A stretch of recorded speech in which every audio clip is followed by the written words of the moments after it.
Hi, my name is ColdBeer, and let's start with Sunset Overdrive. Here the Sunset City is under siege. A contaminated energy drink somehow has transformed most of the population into toxic mutants. For many it's the end of the world, but for you it's a dream come true. Your old boss? Dead? Your boring job? Gone? Yeah, sounds like a wet dream of every office worker, although my advice would be to search for not boring job with a nice boss. I know, it's easier to tame a unicorn than that. Hell, what I'm talking about, it's easier to find a League of Legends match with non-toxic randoms. Anyway, here you will transform the open world around you into your tactical playground by grinding, vaulting and wall running across the city while using devastating, unconventional arsenal. The game presents itself as an open world with no rules. Run along walls, leap off buildings and grind power lines and rails to destroy your foes from every angle. Review score is around 90%, so if you like what you see, you know what to do. Pacific Drive. This is a very interesting title with mechanics you won't usually see in other games. In this driving survival adventure you face supernatural dangers on each expedition into the exclusion zone. Make your base of operations in an abandoned garage, where you'll research new parts, customize your station wagon and chart routes deeper into the zone. As you gather precious resources and investigate what's been left behind in the zone, you learn exactly what it takes to survive in this unpredictable hostile environment. All the vibes here lead to Strugatsky Brothers and their roadside picnic story. Many games draw inspiration from it, from legendary Stalker to a recent gem Tunguska the Visitation. And if you like the theme about some stranger things happening in this specific area, I recommend you to watch the movie named Annihilation with Natalie Portman. You won't be disappointed, I promise. Lightyear Frontier. Here you land on a beautiful, vibrant planet and have to find your mech. Yeah, here you and your machine are almost inseparable. All the building, walking around and exploring is being done by you controlling this huge, a bit sentient mech, who sometimes makes a funny comment or two. Reminds me of Riftbreaker. One of the coolest things here, I think, is visuals. I rarely see this kind of polish in these kinds of games, and this beauty can be immortalized by the game's photo mode. Yeah, some serious AAA games quite often get a full release version without photo mode available, and here you can take wonderful pictures of yourself whenever you want. So basically this is a crafting and building game, so you have to roam around with your mech and collect various resources, then convert those resources into some machines, buildings or anything you like. Although this game is not only about mech upgrading, crafting and building, the exploration part is here as well. Not as big as I would want it to be, but when I played it, I found some dungeons where I couldn't go with my mech, so I had to leave my machine in order to squeeze myself into tight places. That is a nice touch. If you like these crafting games, there is a huge chance that you will like this one as well. Sherlock Holmes: The Awakened. If you like Sherlock Holmes and Lovecraftian stuff, this may be your spoon of potato salad. Here you become Sherlock Holmes and find yourself at the heart of terrifying Cthulhu mythos as you investigate a series of mysterious disappearances in Europe and the United States. Those are apparently linked to a dark cult that worships an ancient god. Whatever their plan is, you must put a stop to it, or, face unspeakable consequences. Yeah, all that sounds nice, but can I join the cult? Can I worship the ancient god as well? What if Sherlock decided that his life of investigations is boring and being a servant for a Dagon himself is a more fulfilling experience? I doubt that, but it would be nice if you could actually choose the unexpected way.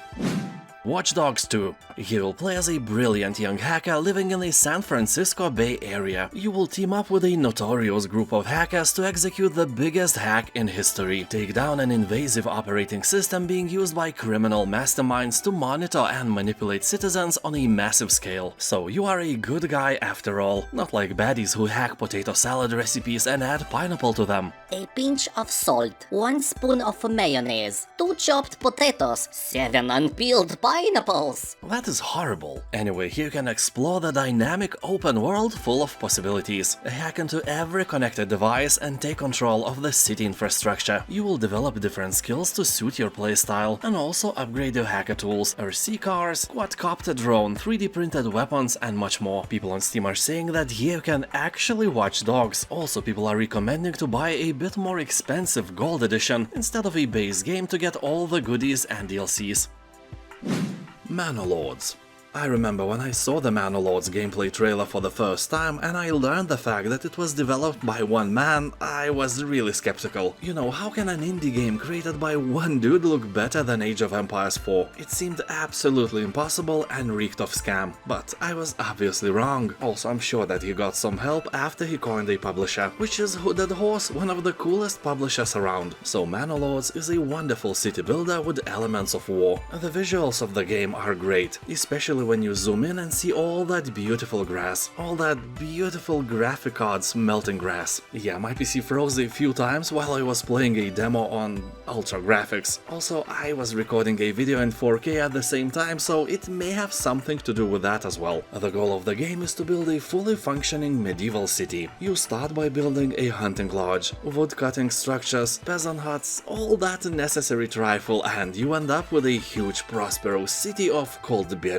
I especially like that you can build lots and fields in almost any shape you want, and then your builders and algorithm will do the rest. Also, a cool feature is that you can regrow your forest. You have a special forester building where you can assign your workers and they start reforestation. Anyway, this is a wonderful RTS game. I can recommend it without a doubt. Hitman: World of Assassination. This is probably the best Hitman experience possible nowadays. Here you'll visit more than 20 different locations, unlock new gear, travel a living and breathing world filled with intriguing characters and lethal opportunities. With this bundle you will get Hitman 3 game, with 6 DLCs, VR mode and access to all Hitman 1 and Hitman 2 missions. People on Steam are saying that this is an amazing experience, very sandboxish and will provide many hours of fun, although it has one big flaw. You know, every witness asked about "Have you seen anything strange?" will tell you about a tall, bald man with a barcode tattoo. Most of the time the tattoo is visible for everyone. It's really dumb. Honestly, have you seen anything stranger this week? If yes, share in the comments. Spill your tea. Pentiment. This game looks kinda dumb, but it's made by Obsidian Entertainment. Yeah, the same guys behind Pillars of Eternity, Fallout New Vegas, The Outer Worlds and many others. What are the others? Oh, shut up! This is a narrative-driven historical game focusing on character development, with heavily stylized art and choice-driven storytelling in early 16th century Bavaria. You will play as Andreas Moller, a clever illustrator caught up in a series of murders in a secluded abbey over the course of 25 years. You will be responsible for conducting your own investigation to decide the fate of the community, but each decision will have lasting consequences and draws you closer to the center of underlying conspiracy. People on Steam are saying that the writing is top quality, art style is amazing and animations are great. And yeah, the game has an overwhelmingly positive review score as well.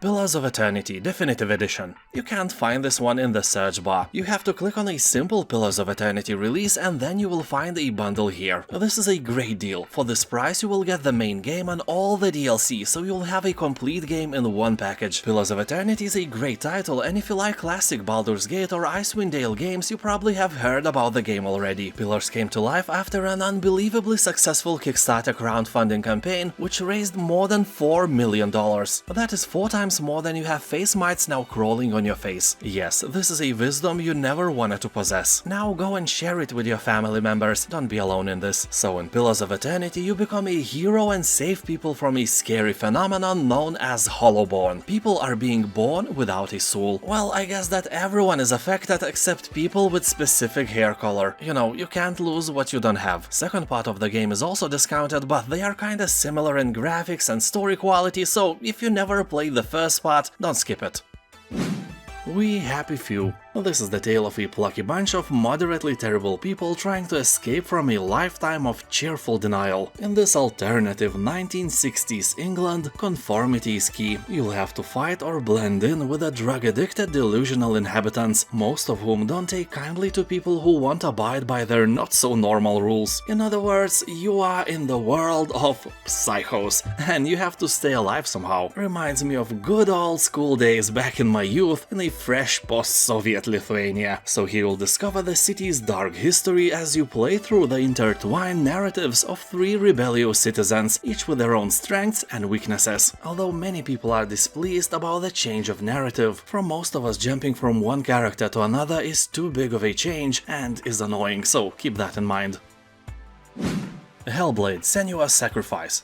A broken Celtic warrior embarks on a haunting vision quest into the Viking hell to fight for the soul of her dead lover. Well, at least she thinks it is happening that way. The game is created in collaboration with neuroscientists and people who experience psychosis. Hellblade's Senua's sacrifice will pull you deep into a Senua's mind, and that mind is a crazy one, so the game is a pure mindfuck. You will never know what is real and what is not. The one fact you will know for sure is that this is a beautiful game. Graphics are almost photorealistic, so if you are a sucker for an eye candy, this game definitely delivers that. And now, thank you for watching, have a nice day, and I'll see you next time. Bye.